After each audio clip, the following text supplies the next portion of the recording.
नमस्कार मित्रांनो. पीटर वोलनबर्ग एक अप्रतिम सायंटिस्ट, जर्मन सायंटिस्ट. त्यांनी जंगलांचा अभ्यास करून एक शोधून काढलेली अतिशय जबरदस्त गोष्ट मी तुम्हाला सांगतो.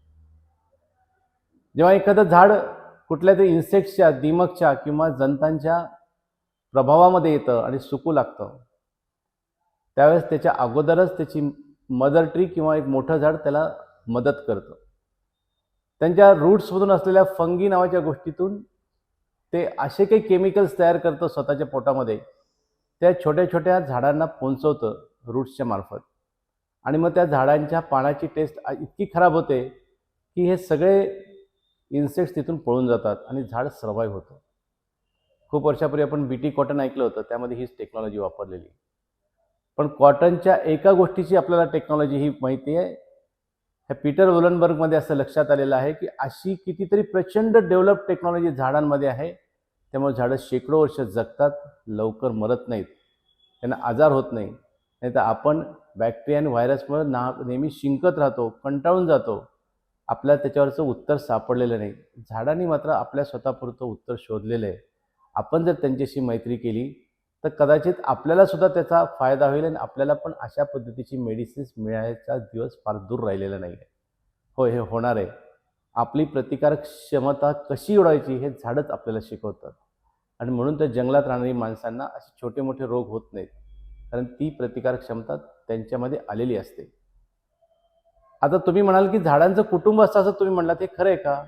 हे मी म्हणतो नाही, तर सुझान सिमाड्रा नावाची सायंटिस्टनी हे शोधून काढले. एक मदर ट्री असते आणि मदर ट्री आपल्या बाळांची विशेष काळजी घेते. ती इतरांची काळजी घेत असताना सुद्धा बाळांना जास्त, तिच्या बाळ झाडांना जास्त चांगल्या पद्धतीने खाऊ घालते आणि ती झाडं अधिक समृद्ध होईल याच्याकडे काळजीपूर्वक लक्ष घालते.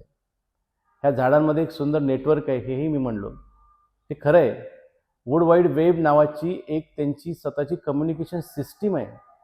आपण जेव्हा झाडांशी मैत्री करू, त्यांच्या जवळ बसू, त्यांच्याशी गप्पा टप्पा करायचा प्रयत्न करू, हळूहळू कदाचित ह्या गोष्टी आपल्याला उलगडायला सुरू होतील. पण झाडांशी मैत्री करण्याचं नुकसान काहीच नाही ना. आपल्या मनातला आनंद झाला, आपण झाडांशी बोललो, नुकसान काहीच नाही आहे. आपलं मन आनंदित होईल. आपलं दुःख आहे, एखाद्या झाडांशी बोललो, आपलं मन मोकळं होऊन जाईल. आपण एखादा मित्र केला तर त्याचा आनंद आपल्यालाच मिळणार आहे ना. मग झाडांशी मैत्री करायला काय हरकत आहे? त्यांच्याही लक्षात येईल झाडांच्या, अरे काही माणसं अशी आहेत की जी आपल्याशी मोकळेपणे संवाद साधायचा प्रयत्न करत आहेत. हळूहळू मग ते आपल्याला रिस्पॉन्ड करतील. आपण एखाद्या नवख्या माणसाशी एका दिवसात मित्र होतो का? कधीतरी. नाही तर साधारणतः आपल्याला 5-6 महिने चांगला मित्र व्हायला लागतातच. मग झाडांशी हा प्रयत्न करू. ह्या उन्हाळ्यामध्ये अधिकाधिक झाडांशी मैत्री करायचा प्रत्येकजण प्रयत्न करेल. पण किमान एक तरी घट्ट मैत्र करू. त्याचं सुखदुःख बघू. त्याला काही पाणी कमी पडलं तर देऊया. त्याची पालवी जास्त फुटेल कशी ह्याचा विचार करूया. त्याचे खरे मित्र कोण आहेत त्याचाही बघूया आणि त्याच्याशी एक चांगल्या गप्पा टप्पा मारूया.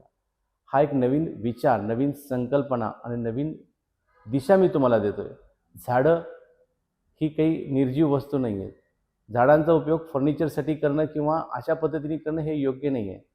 झाडं आपल्याला फक्त ऑक्सिजन देतात असं नाही, तर झाडांमध्ये अमाप शक्ती आणि प्रचंड ज्ञान आणि वेगळ्या पद्धतीचं तंत्रज्ञानसुद्धा आहे. आपण त्यापासून खूप दूर आहोत. आणि सगळ्यात चांगला मित्र करण्याच्या योग्यतेचा, लायकीचा आणि आपल्यावर प्रचंड प्रेम करणारा असा आहे सखा म्हणजे एक झाड आहे. चला आजच्या दिवशी संकल्प करूया आणि झाडांशी मैत्री करूया. धन्यवाद. आपल्या official YouTube channel, Facebook page, Instagram account आणि ट्विटर अकाउंटला फॉलो करा.